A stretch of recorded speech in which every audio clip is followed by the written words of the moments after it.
una buena noticia para las víctimas de los delitos de lesa humanidad, del terrorismo de Estado. La víctima del terrorismo de Estado han logrado en la provincia de San Juan. Me deja hacer un pequeñito aporte. Sí, Usted sí, después sí. lo explica, porque Dejo lo sabe mejor. Esto es una reivindicación, esto que va a comentar y leer el doctor. Esto es unas poquitas palabras que quiero decir, como si me llamaran y me dijeran: a ver, Guillermo, vení y rendile un homenaje a esta gente. Entonces yo, a modo de pequeño homenaje a todas las víctimas sanjuaninas de la actividad ilegal desarrollada por la justicia incluso, y por el terrorismo de Estado en San Juan, de muchas personas, y especialmente quiero destacar que entre ellos estuvo el doctor D'Amico, fue víctima del terrorismo de Estado, y podemos brindar, porque después de muchos años y mucho tiempo y muchas trapisondas, ha salido una sentencia que yo la celebro, brindo porque se haya hecho justicia, aunque no sé si queda alguien vivo de todas esas personas, y me alegro por usted, doctor, y por los otros que tienen esta satisfacción, aunque sea teórica, pero es una satisfacción. En definitiva, la verdad que es una decisión que tomó Néstor Kirchner, de reabrir las causas, de plantear la inconstitucionalidad de la ley de obediencia debida y punto final, que si no hubiera sido por ese presidente que tuvo el coraje de hacerlo, y que ya se había consolidado la democracia en la época de Alfonsín, algo paliativo para Alfonsín es que fue presionado y corría en riesgo la democracia, según el presidente de aquel entonces, Raúl Ricardo Alfonsín, y dictó la ley de obediencia debida y punto final, que dejaba a todos, a la inmensa mayoría de los responsables de las desapariciones, de las torturas, de los niños tirados de los aviones, a los estudiantes del secundario de La Plata que pedían para que no se le aumentara el boleto escolar. Fue precisamente Alfonsín el que promovió la ley de obediencia debida y punto final. Vino Kirchner por las presiones de sobre todo de las madres de Plaza de Mayo, y de la sociedad también. Se planteó la inconstitucionalidad, se logró la inconstitucionalidad de esas leyes y se comenzaron a hacer los procesos. Uno de los procesos, de los megaprocesos que le llaman, se hizo en la provincia de San Juan. Que ha dictado sentencia la Cámara Federal de Mendoza, que ha estado trabajando en la provincia de San Juan. Le vamos a dar lectura a la sentencia. La lectura de la sentencia por el tercer megajuicio de lesa humanidad se hizo esperar poco más de 2 horas de lo previsto. Esa situación llevó a que se generara tensión dentro de la sala de audiencia del Tribunal Oral Criminal Federal, en el segundo piso del edificio ubicado en la esquina de Avenida Rioja y calle Mitre. A ello se sumó que en las afueras de inmuebles y en la puerta del rectorado de la Universidad Nacional de San Juan, un grupo de militantes de izquierda reclamaron la falta de definición con cánticos y pancartas, por lo que la tensión se hizo más espesa. Al final, a las 19:25, el tribunal, integrado por Alberto Carelli, Paula Marisi, ambos de la provincia de Mendoza, y Gretel Diamante, de la provincia de San Luis, ingresó a la sala y habilitó al secretario Edwin Herman a leer las 26 páginas en las que se definieron los castigos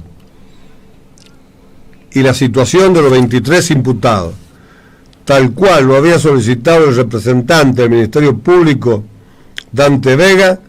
Recibieron prisión perpetua a los integrantes del temible grupo de tarea del Regimiento 22 de Infantería, compuesto por Jorge Antonio Olivera, Daniel Gómez, Eduardo Cardoso, Francisco del Torchio, Juan Carlos Coronel, además del ex policía Miguel Ángel Mejías. A ellos se le sumó el ex fiscal federal Juan Carlos Llanelo. Además, otros 9 tuvieron castigos que van desde los 4 a los 12 años de prisión y 7 involucrados fueron absueltos. De los Coronel, yo le digo un detalle. Coronel era el jefe de la policía de San Juan. Sí, militar. Era ese coronel, que era un militar del Regimiento 22, a su vez era el jefe de la policía de San Juan durante el gobierno de Zamboni. De Zamboni. Sí. Los dos más jefes eran Del Torquio, que era el jefe del regimiento, el gobernador y el jefe de policía. Muy bien. Con Llanelo se juzgó la pata de la justicia que tuvo en la época del proceso. Al ex fiscal, en su rol de funcionario, se lo consideró como partícipe necesario del engranaje represivo, ya que no investigó los planteos de familiares ni los relatos de la víctima, que advertían que sufrían todo tipo de torturas.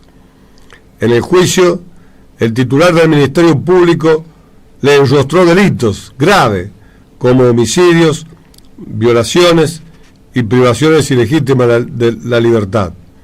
Los jueces Carelli, Marisi y Diamante entendieron que Llanelo resultó coautor penalmente responsable de los delitos de homicidio, doblemente agravado por 13 hechos, además de tormentos agravados por la condición de detenidos políticos y privación ilegítima de la libertad agravada por mediar violencia o amenazas.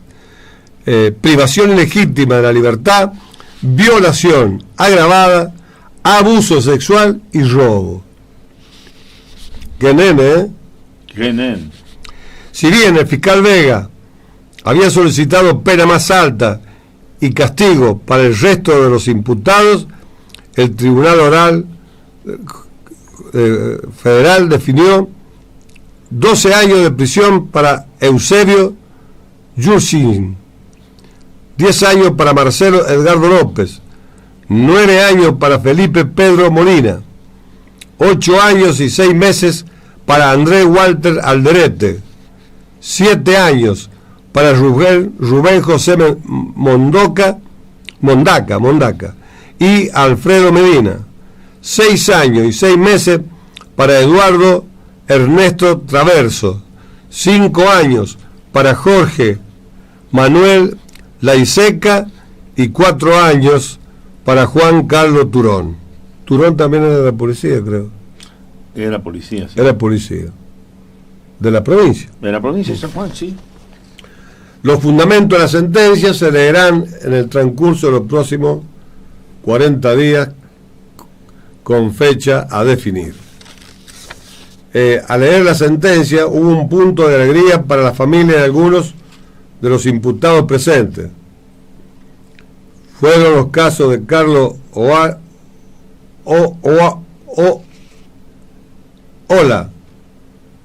con H entre la L y la Ola, Norberto Trigo, Miguel Ángel Bergounian, Carlos Castro, Horacio Estrada, Gustavo Adolfo Lafuente y Ricardo Claudio Kalisinski, quienes fueron absueltos. En este marco, allegados a los imputados no pudieron evitar exclamaciones de festejos y tampoco contener la lágrima. Muy triste, ¿no? Muy triste. En el caso de Alderete, condenado a 8 años y 6 meses de prisión, la defensa oficial representada por Esteban Chervin le solicitó al tribunal que quede con libertad al entender que el imputado ya cumplió esa pena al estar detenido en el transcurso de la causa. Muy bien. Bueno, verdaderamente. Mire, a mí lo que me preocupa es que el fiscal de San Juan, ahora condenado a perpetua, Llanelo, Juan Carlos Llanelo, fue el que promovió, instó y desoyó a la Cámara de Mendoza en el caso de la denuncia que hicieron contra Amico y Mancinelli, operando para que ese proceso se abriera y se nos condenara. Como ustedes muy bien saben, lo he dicho un montón de veces, fue Escobar y José Luis Gioja lo que impulsaron, lo que provocaron, lo que aconsejaron ese juicio. Y el fiscal, el juez federal de San Juan se prestó, el actual, Rago Gallo, se prestó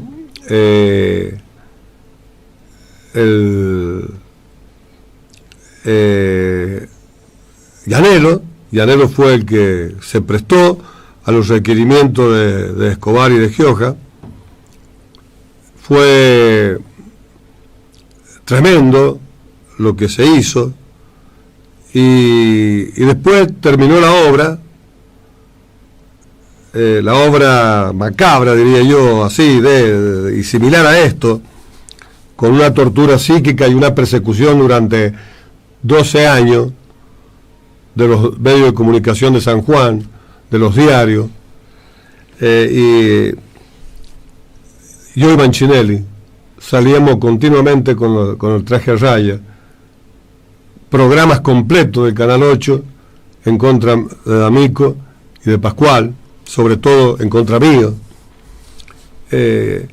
al amparo y a la instancia del gobernador de San Juan, del ex vicegobernador Escobar, y con la colaboración de el juez federal, que siempre me cuesta el nombre.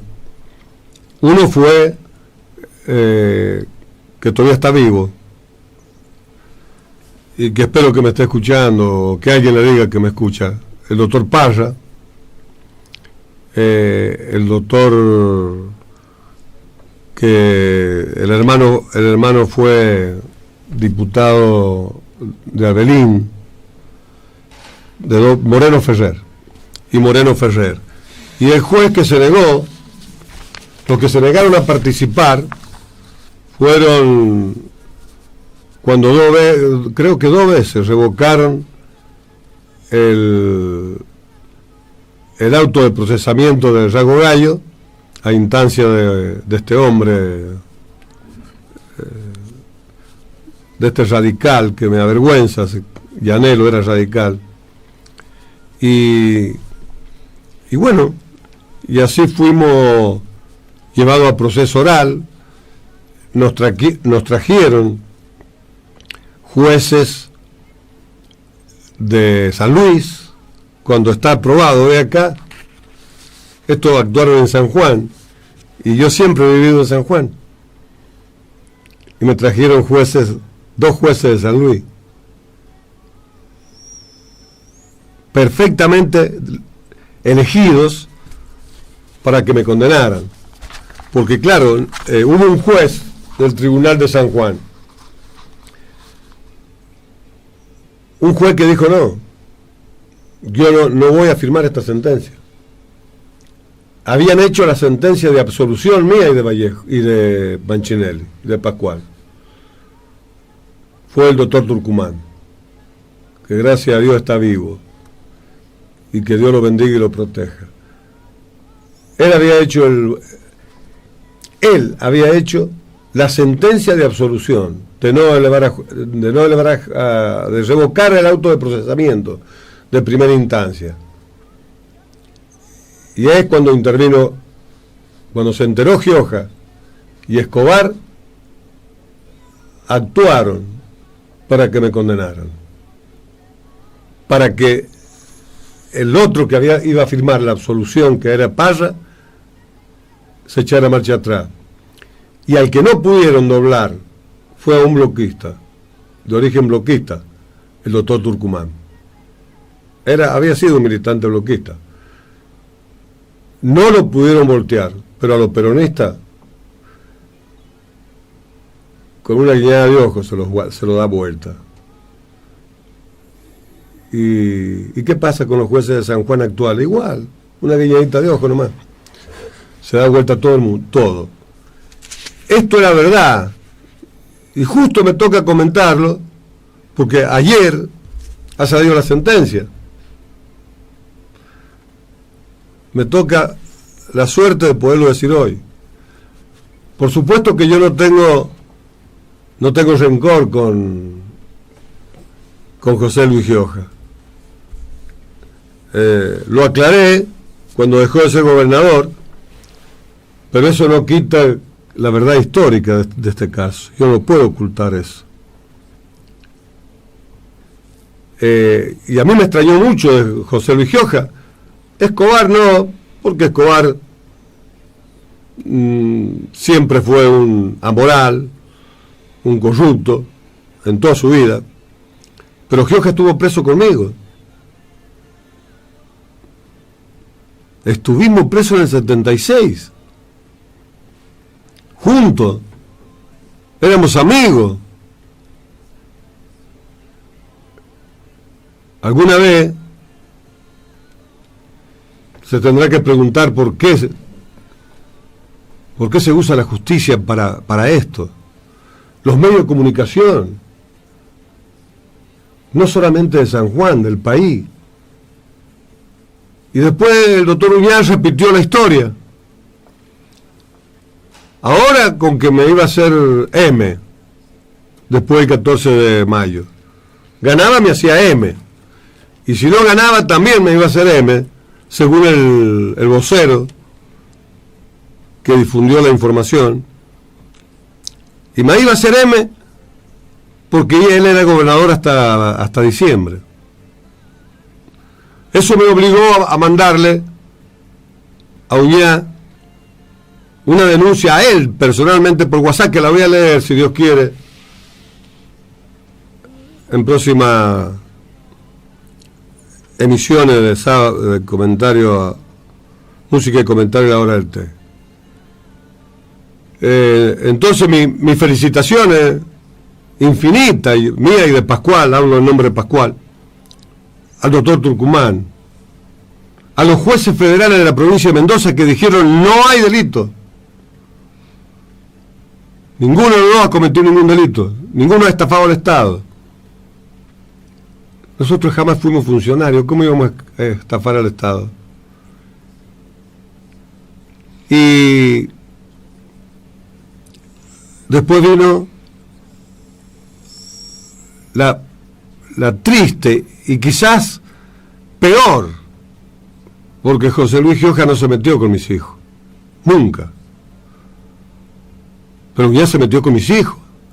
Y lo más grave, con mis hijos que no tenían acusado de nada, con mi hijo enfermo, con una enfermedad como es la colitis ulcerosa e inmunológica que no tiene curas, tiene tratamiento nada más. Se ensañó con la prensa con la prensa nacional,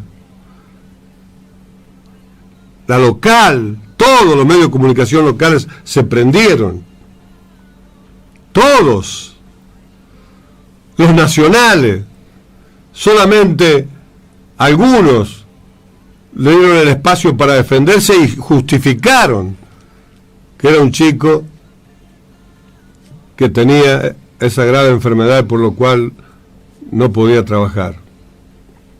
no podía desarrollar tareas normalmente en relación de dependencia. No tuvo mira con los dineros públicos, con parte del dinero que yo aporto al pagar mis impuestos. Eso hizo el doctor Uñá. Para mí fue peor, porque agarrársela contra mis hijos que no intervienen en nada, ni en política, ni en nada. Uno abogado y otro médico, y que jamás han tenido una diferencia o se hayan expresado alguna vez en contra de Uñán, en absoluto, al contrario. ¿Hasta dónde puede la crueldad humana? ¿Hasta dónde puede el abuso del poder? El someter a todos los jueces bajo la órbita y bajo las órdenes de ellos. Porque no nos engañemos. Está la prueba. Nadie, ni José Luis Gioja, puede desmentir que él dio la orden, que él hizo los pedidos con Rago Gallo. No pueden, porque saben cómo yo conozco la cosa. Entonces, lo de Uñá está a la vista, es público y notorio. La persecución, los jueces que dicten fallo contra la Constitución para sancionar, porque no quieren que haya un dirigente que defienda a los trabajadores, que defienda los convenios colectivos de trabajo, que defienda los derechos constitucionales de los trabajadores, que esté en contra del trabajo en negro, la explotación de pasantes, de contratados. No lo toleran. No lo toleran. Y que un ciudadano, un abogado, un dirigente gremial le digan que no, que van a estar al lado de la Constitución, al lado de los trabajadores, nos hayan montado la persecución que no han montado. Todavía yo y Pascual estamos censurados de todos los medios de comunicación nacional y provinciales. Esa es otra cosa que carga sobre los hombros de quienes no tienen la dignidad de pedir disculpas. No, a mí no me interesa la disculpa personal, de no pedir disculpas a mis hijos, a la sociedad, con el silencio de todos los dirigentes gremiales del país, menos lo de la CTM, que estuvieran al lado mío siempre. Pero es vergonzoso. Y si no hubiera sido por Néstor Kirchner, que tuvo el coraje de decir: señores, la ley de obediencia debida que sancionó el Congreso de la Nación bajo la tutela del doctor Ricardo Raúl Alfonsín, es inconstitucional, fue inconstitucional, es inconstitucional, y pidieron a la Corte que la declarara inconstitucional. Y eso ocurrió. Tampoco tengo conocimiento que hayan pedido perdón por esa desgraciada ley. Y gracias a la declaración de inconstitucional de la Corte de Justicia de la Nación de ese momento, se pudo hacer justicia no solo con la gente esta, sino con los que no pudieron ver esto, porque cayeron bajo el asesinato, la tortura, la desaparición de las fuerzas del terrorismo de Estado y de las 3A inventada por Perón, Isabel, López Rega y Lastiri. Pero quedan algunos que se lo han reivindicado con esta sentencia, repito, más que por los muertos y los sufridos, por la sociedad argentina, que la CONADEC dictó un libro y que dijo nunca más a la tortura, a las desapariciones, a las detenciones clandestinas, a los arrojos de detenidos sin juzgar, sin ser juzgados, arrojados de los aviones, en los vuelos de la muerte. Ahora nuestra clase dirigente política, en homenaje a todo esto que ha ocurrido en la Argentina, no pueden ser tan miserables de llegar al gobierno para enriquecerse, fomentar la corrupción a diestra y a siniestra, con la sangre derramada, con lo que se han involucrado y con lo que lo han preparado para torturar, que ahora son víctimas también de su propia torpeza, pero de un poder que no tenía límite. La dictadura no tuvo límite. La clase dirigente política del país, ¿cuándo va a aprender? ¿Cuándo se va a dar cuenta que esta democracia ha costado muerte de los 800 marinos y militares que fueron llevados a morir a la Malvinas, a una guerra contra la OTAN? Llegará el momento que aprenderemos, que aprenderán, que ejercerán el poder con sabiduría, con humanidad, apegado a la Constitución, respetando todos los derechos, aliviando a la población de las cargas impositivas y legales que nos vienen acosando. Comprenderán que nos deben devolver la libertad que merecemos, que nos deben permitir que en cada mesa de los argentinos no falte comida, que ningún niño le falte educación primaria, secundaria y universitaria, que no haya muertos en los hospitales y en los hospitales de las obras sociales, porque la tienen fundida, lleno de corrupción, y no se puede atender a los enfermos.